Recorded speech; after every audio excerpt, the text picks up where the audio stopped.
engine plugs are removed, fuel caps are on. How's our fuel there, you said? I grew up in central Iowa, worked at the airport there. I got interested in airplanes there. My dad was a model airplane builder and always appreciated that. And I worked for an armor in Iowa that was in the Navy, affiliated with some seaplanes. Kind of got into this that way. Safe inspection complete. Thank you. Let's take it to the water. All right. I bought a seaplane that we could afford. That was a seaplane that we had to build. And it was hanging in the barn at home on the farm.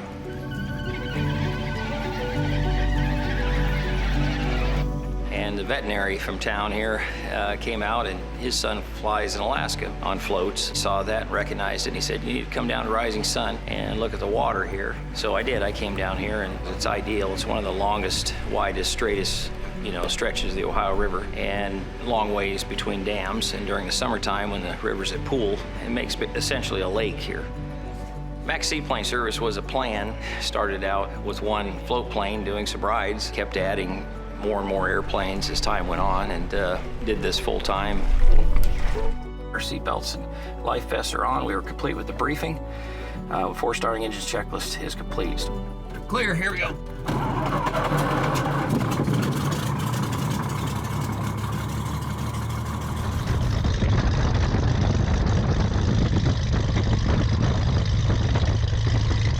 We'll come down, get the airplane out.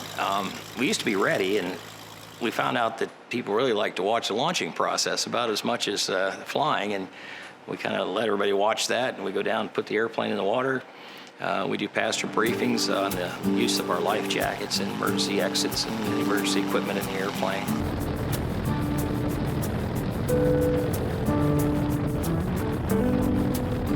There's just one attitude for takeoff and landing. It has to do with the floats instead of the wings. A lot of people want to horse the airplane off. It doesn't help you at all. It's just like trying to fly a speedboat on the water. Just the water is much more dense than the air, so it becomes the overriding factor.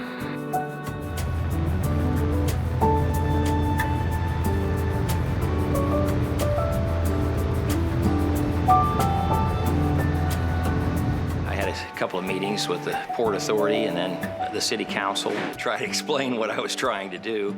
It's worked out very well. We just didn't have a hangar, and that's what we built here with the help of the city. The city's built the building and we lease it. This seaplane base, it's not LAX, it's not JFK. This is 6-7 India November, so we had to file for that.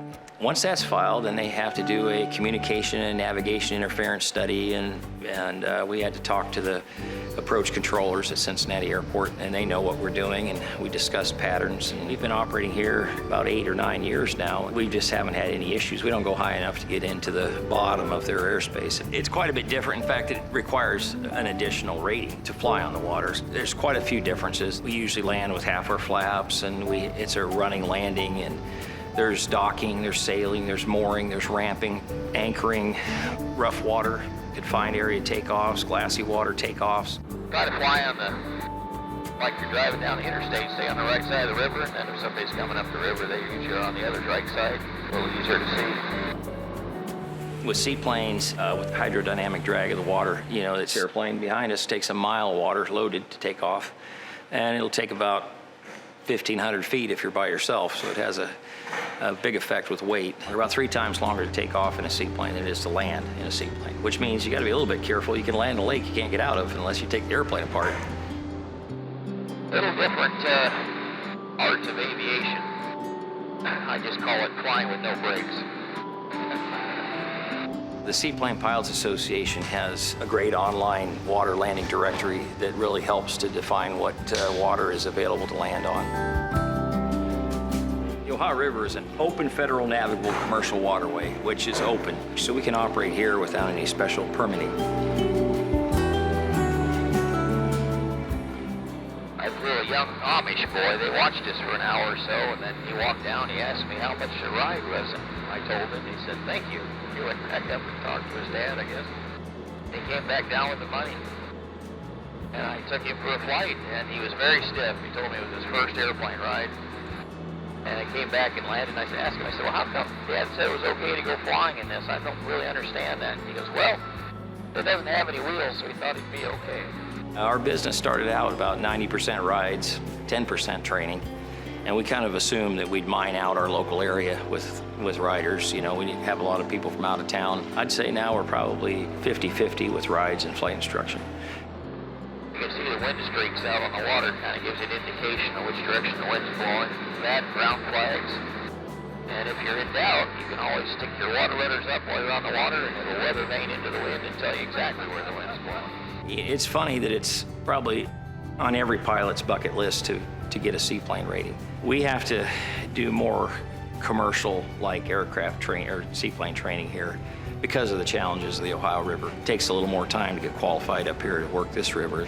We're not able to give, you know, quick rides just for that purpose, but we end up making a lot of commercial seaplane pilots, and that's what we prefer to do.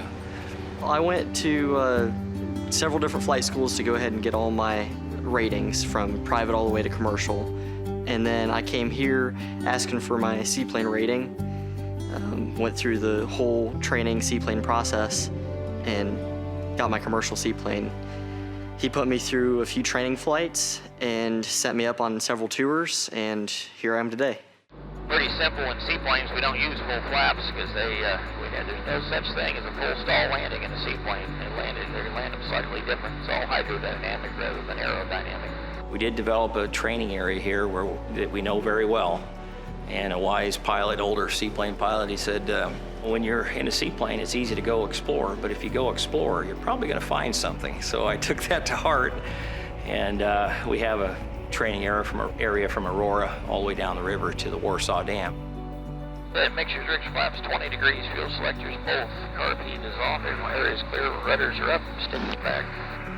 Windows and doors are closed and locked.